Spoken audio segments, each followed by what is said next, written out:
Prisons and jails are meant to be places of punishment, but what happens when a woman is thrown into jail while she is pregnant? What kind of care can she expect to receive, and how are systems in place to make sure that the baby is born healthy? These are questions Carolyn Sufrin learned the answers to firsthand as a medical anthropologist and an OB/GYN who worked with pregnant inmates at San Francisco Jail from 2007 to 2013. I started working as a physician providing obstetrical and gynecologic care to women in the San Francisco Jail. And after just a few months of being a physician there, I recognized and experienced a lot of tensions and contradictions of providing care in a space of punishment. So once I began to really notice that, which I think if anyone in a caregiving profession works inside of a jail or prison, it's kind of hard to ignore that tension.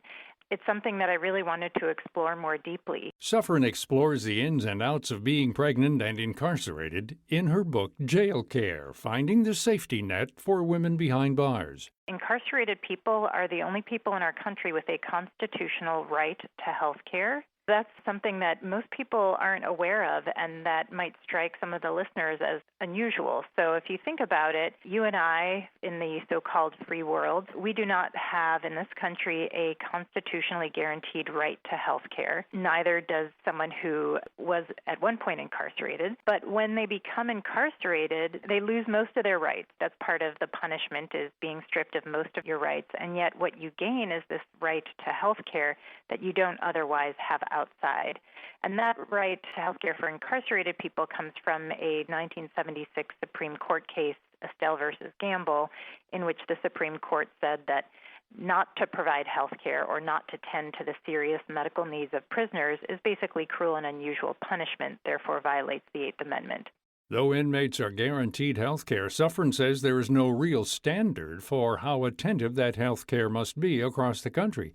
She says in her years working with inmates, she saw a whole host of women as they struggled with their status as pregnant and incarcerated. Every woman has a different response to it, but I would say what I most commonly observed among women like Evelyn and like Kima, another woman I came to know quite well, and others who were pregnant while in jail, a lot of them were really scared being pregnant behind bars, not knowing what kind of medical care they were going to receive. And in the book, I described the care that exists at the San Francisco jail. And of course, I should acknowledge that I provided some of that care.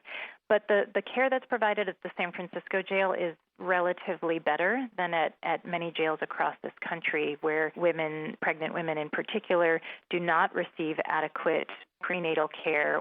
And that leads some women to deliver their babies in their jail cells when they're not taken to the hospital in time. And so a lot of women in jail, a lot of pregnant women in jail are really scared about their own health and safety of being pregnant. Sufrin says she was present once for a disturbing delivery behind bars that never left her mind since. The guards in the facility actually shackled her patient with handcuffs before the delivery. I never even conceived that this is something that could be possible. And I was so taken aback. I didn't even know what to do. I didn't know if I had the authority to ask the prison guard to remove the shackles.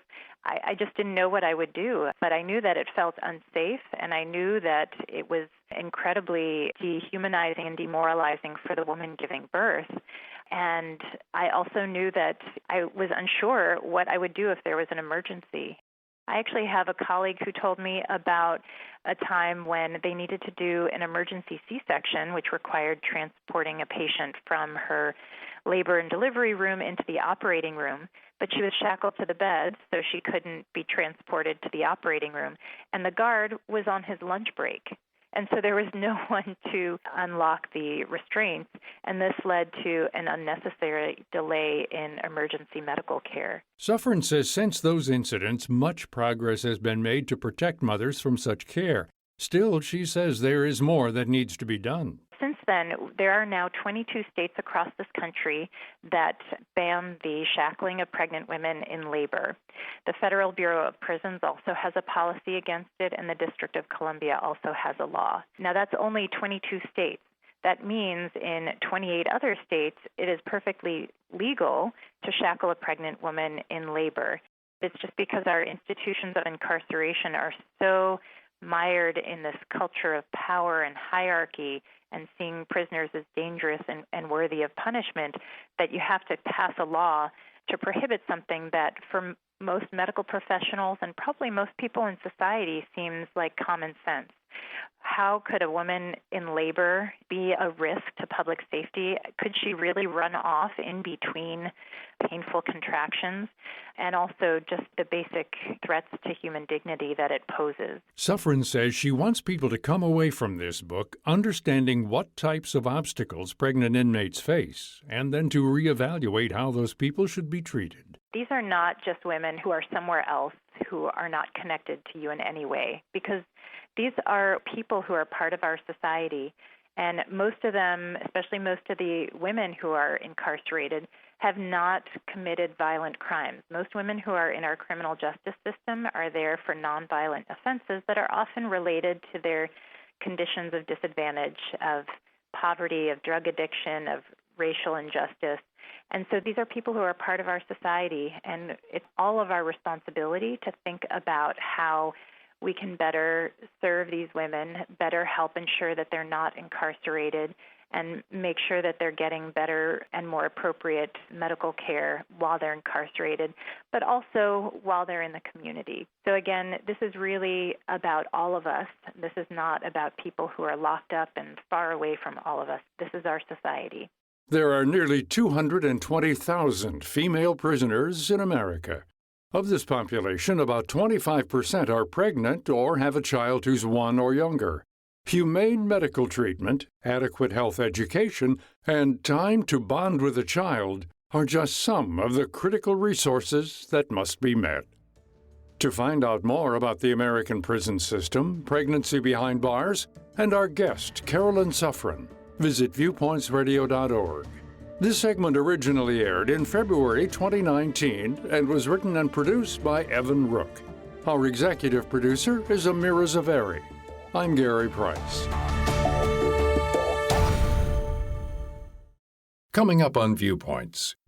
Having the breakdown of the Ticketmaster platform is really evidence of how poorly functioning a monopoly system is. How the Taylor Swift Ticketmaster debacle has sparked a larger conversation.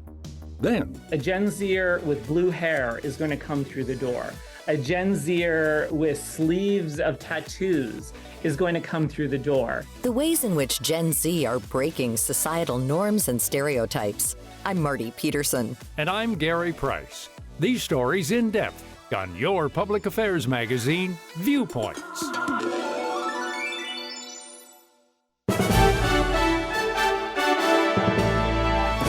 And that's Viewpoints for this week.